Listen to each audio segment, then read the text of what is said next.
देखिए, सबसे पहले मैं आपको एक बात बताता हूं। यात्रा सिर्फ एक जगह डाइवर्ट हुई है। यह हो क्यों रहा है मैं आपको बताता हूं। क्योंकि बीजेपी के लोग डर फैलाना चाहते हैं। मेरी दादी को 32 गोली लगी थी। 32। मेरे पिता को बम से मारा गया। मेरे खिलाफ हिंसा की गई। हिंदुस्तान में एक संगठन है जिसने 52 साल के लिए इस तिरंगे को अपने ऑफिस के ऊपर नहीं लहराया। हमारे बारे में लिखते नहीं है, यात्रा के बारे में कुछ नहीं बोलेंगे, एक शब्द नहीं बोलेंगे, जैसे यात्रा हो ही नहीं रही है। लाखों लोग बाहर आ ही नहीं रहे। तो हो क्या रहा है? हिंदुस्तान में एक संगठन है जिसने 52 साल के लिए इस तिरंगे को अपने ऑफिस के ऊपर नहीं लहराया।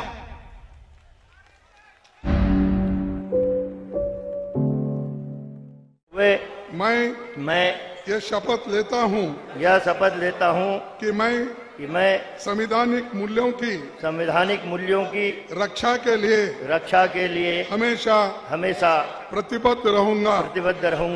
इसके लिए मैं जीवन के अंतिम समय तक संघर्ष करता और कोई भी बलिदान देने से मैं पीछे नहीं हटूंगा।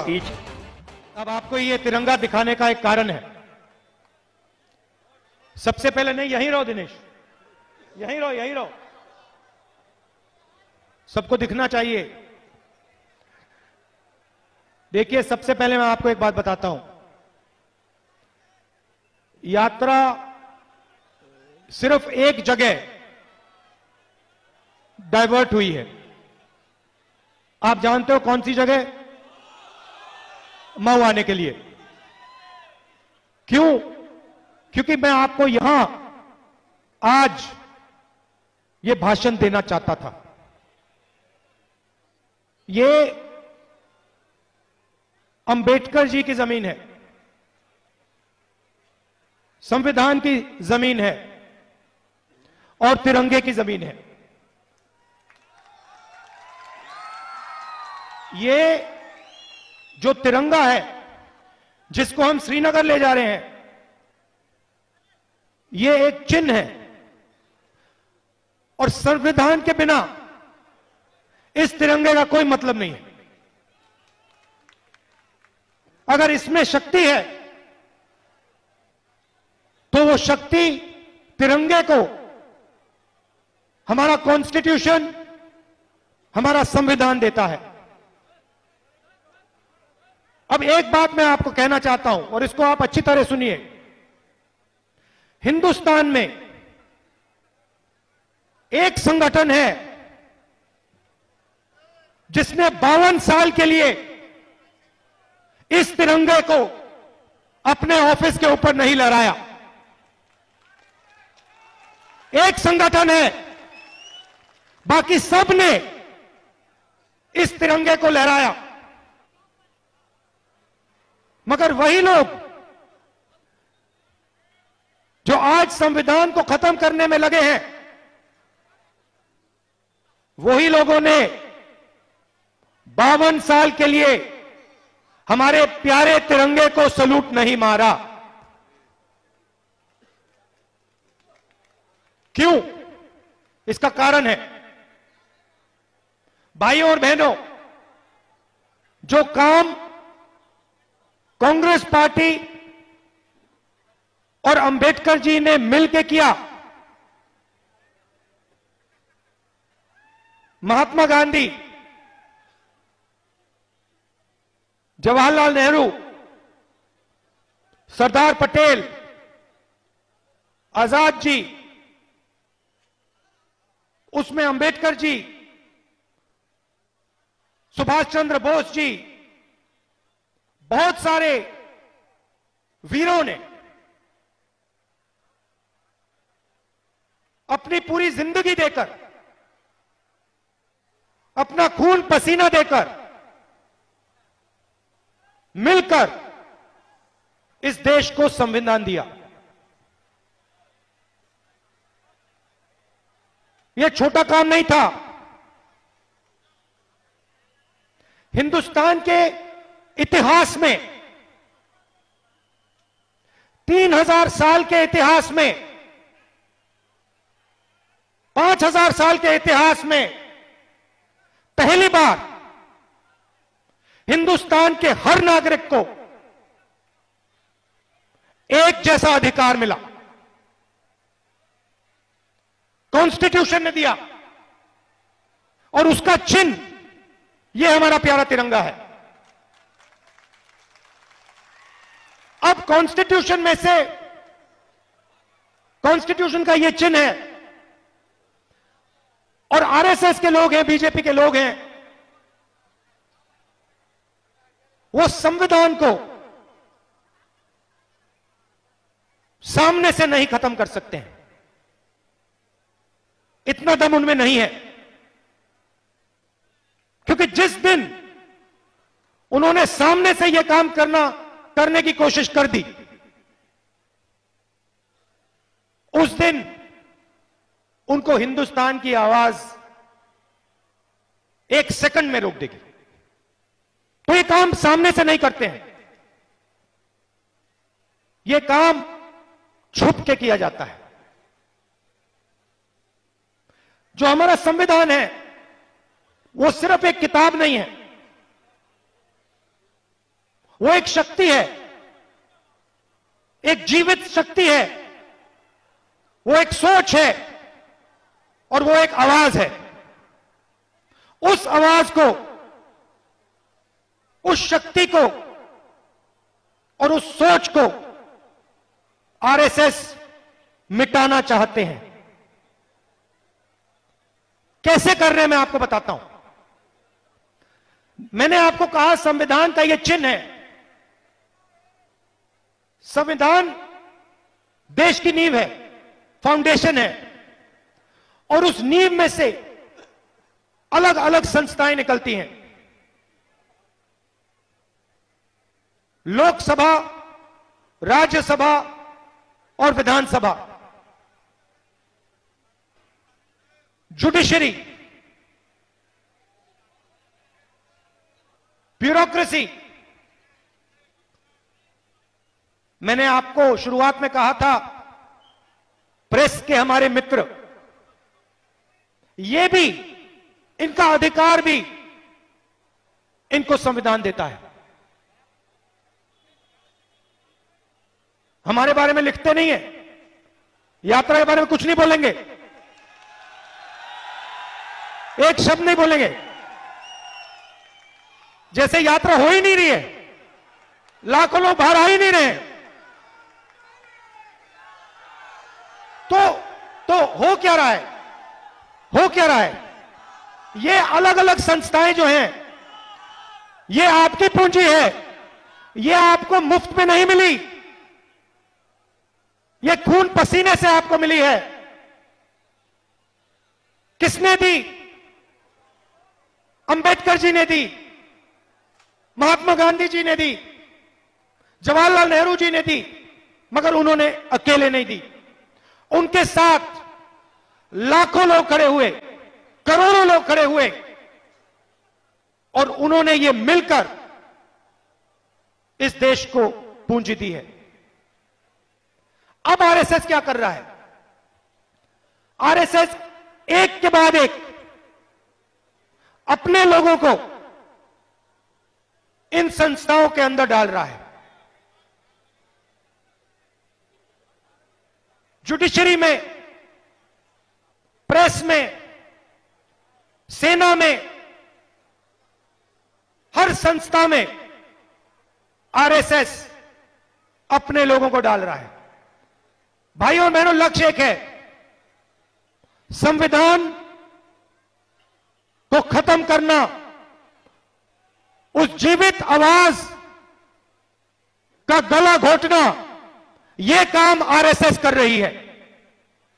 और यह काम कांग्रेस पार्टी और हिंदुस्तान की जनता उनको कभी नहीं करने देगी, कभी नहीं करने देंगे।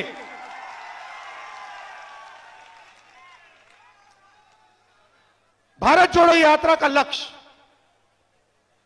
हिंदुस्तान को जोड़ने का है। आप देखिए, यह भाईचारे का देश है, मोहब्बत का देश है, एकता का देश है। बीजेपी ने,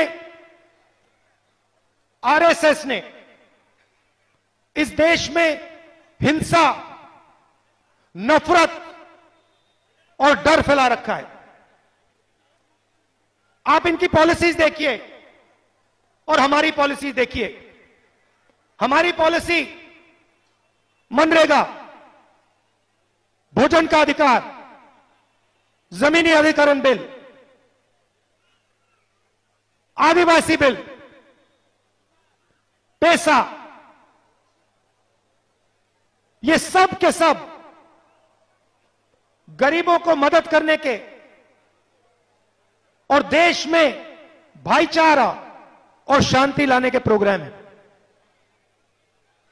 कमजोर लोगों की मदद करने के प्रोग्राम है।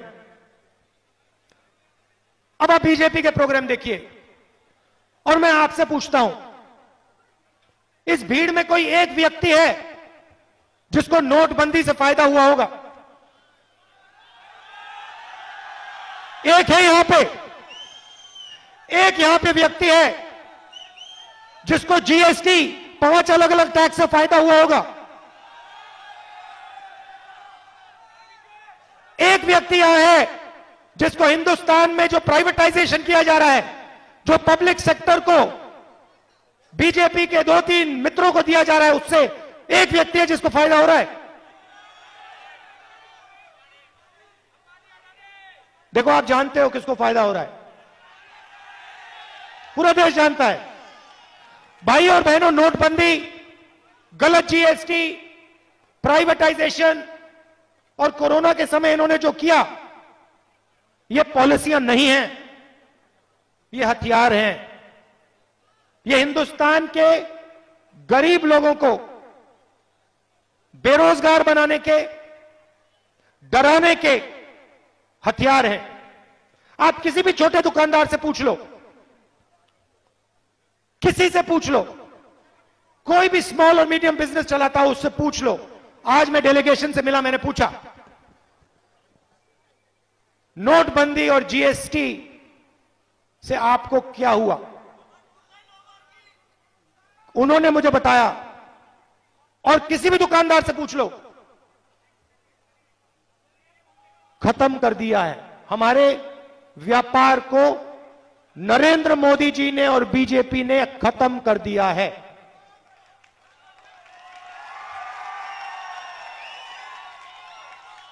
मैंने पूछा, आज मैंने पूछा भाइयों बताओ एक बात, ये जो जीएसटी है, ये जो नोटबंदी है, इसके पीछे किसकी शक्ति है?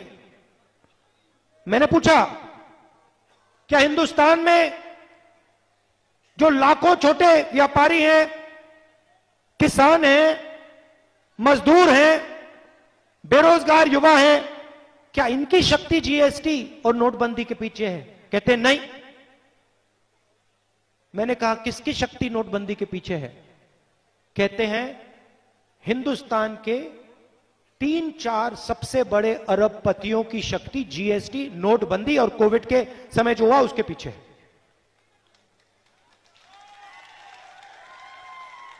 भाइयों और बहनों, बात पहचानिए, आपको भूखा मारा जा रहा है,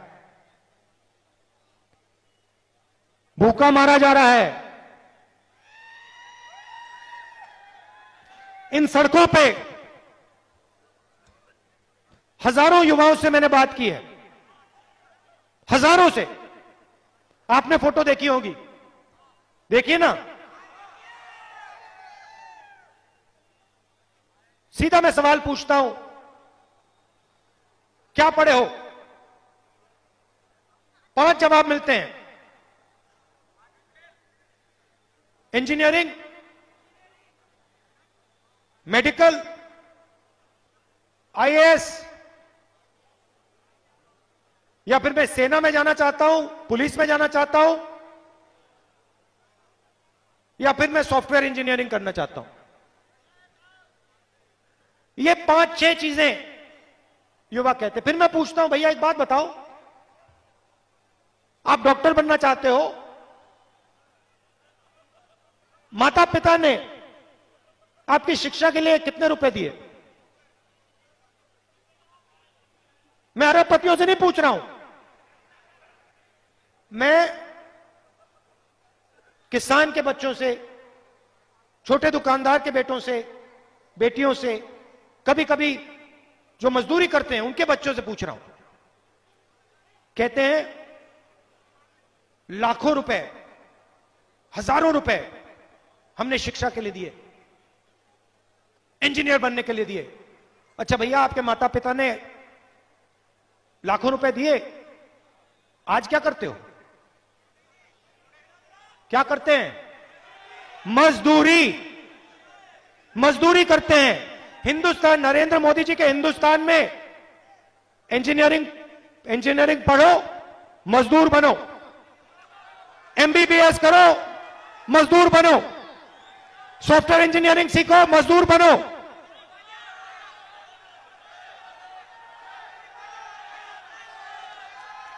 लॉयर बनने की पढ़ाई करो, मजदूर बनो।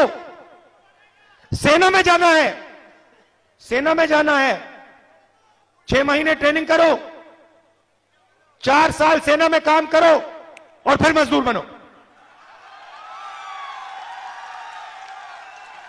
और ये जो अरबपति है, जो भी सपना देखना है देख सकते हैं, जो भी देखना है देख सकते हैं, जो भी मन में आए। उनको टेलीकॉम्स का बिजनेस चाहिए, वो मिल जाएगा, पोर्ट चाहिए वो मिल जाएगा, एयरपोर्ट चाहिए वो मिल जाएगा, सड़क का बिजनेस चाहिए वो मिल जाएगा, अस्पताल चलाना है वो मिल जाएगा, जो भी इनको चाहिए मिल जाएगा। मगर हिंदुस्तान के युवाओं को रोजगार नहीं मिल सकता। नरेंद्र मोदी जी ने झूठ बोला था, कहा था भाइयों और बहनों पकौड़े बनाओ, वो भी सच नहीं था। सच्चाई है भाइयों और बहनों, मजदूरी करो। स्टार्टअप का मतलब स्टार्टअप करो, मजदूरी करना। रीढ़ की हड्डी जो होती है, रोजगार देने की रीढ़ की हड्डी जो होती है, उसको तोड़ दिया है। रोजगार कौन देता है? रोजगार छोटे व्यापारी देते हैं, स्मॉल मीडियम बिजनेस देते हैं, किसान देते हैं, दुकानदार देते हैं। ये जो अरबपति हैं, ये देश को रोजगार नहीं देते हैं। 10,000, 50,000, 1 लाख लोगों को ज्यादा से ज्यादा ये रोजगार दे पाते हैं। रोजगार देश को छोटे बिजनेस वाले लोग देते हैं, उनको खत्म कर दिया। नोटबंदी, जीएसटी, कोविड के समय खत्म कर दिया। तो रीढ़ की हड्डी जो थी, जो इस देश को रोजगार देती थी, उसको तोड़ा दिया, खत्म कर दिया। यह सच्चाई है। अच्छा, एक तरफ बेरोजगारी, दूसरी तरफ नफरत और हिंसा, डर। और मुझे हमारी माताएं बहनें दिख रही हैं, महंगाई देखो, महंगाई बोला, क्या बोला आपने? बहुत ज्यादा। भैया बहुत ज्यादा जो आपने बोला, यूपीए के समय 400 रुपए का सिलेंडर होता था, आजकल कितने का है? 60 रुपए का पेट्रोल था, आजकल कितने का है? 55 रुपए का डीजल था, आजकल कितने का है? तो ये हो क्यों रहा है?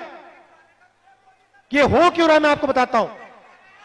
किसान को बीमा नहीं मिलेगा, किसान का कर्जा माफ नहीं होगा, किसान को सही रेट नहीं मिलेगा, युवाओं को रोजगार नहीं मिलेगा। ये हो क्यों रहा है, मैं आपको बताता हूं। क्योंकि बीजेपी के लोग डर फैलाना चाहते हैं, क्योंकि वो जानते हैं अगर हिंदुस्तान की जनता, हिंदुस्तान के किसान के दिल में, युवा के दिल में, मजदूर के दिल में डर होगा, तो बीजेपी उस डर को नफरत में बदल सकती है।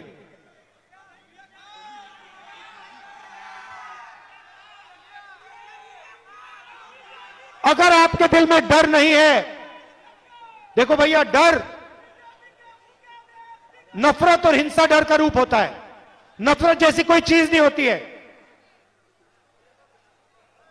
नफरत डर का रूप होता है। जिसके दिल में डर होता है उसके दिल में नफरत पैदा होती है और वो हिंसा करता है। जिसके दिल में डर नहीं होता है उसके दिल में नफरत पैदा हो ही नहीं सकती और वो नफरत कभी कर ही नहीं सकता। मैं आपको अपना उदाहरण देता हूं। मेरी दादी को 32 गोली लगी थी। 32। मेरे पिता को बम से मारा गया। मेरे खिलाफ हिंसा की गई, भयंकर हिंसा। दादी को मार दिया, पिता को मार दिया। मगर जिस दिन मेरे दिल से डर मिट गया, उस दिन मेरे दिल में सिर्फ मोहब्बत रही है और कुछ गया। कर लो जो करना है। मैं आपको बता रहा हूं, मैं आरएसएस से लड़ता हूं, नरेंद्र मोदी जी से लड़ता हूं, मगर मेरे दिल में ना नरेंद्र मोदी जी के लिए ना आरएसएस के लिए नफरत है। खबरों में बने रहने के लिए फोरम 4 को सब्सक्राइब करें और नोटिफिकेशन पाने के लिए बेल आइकन दबाएं।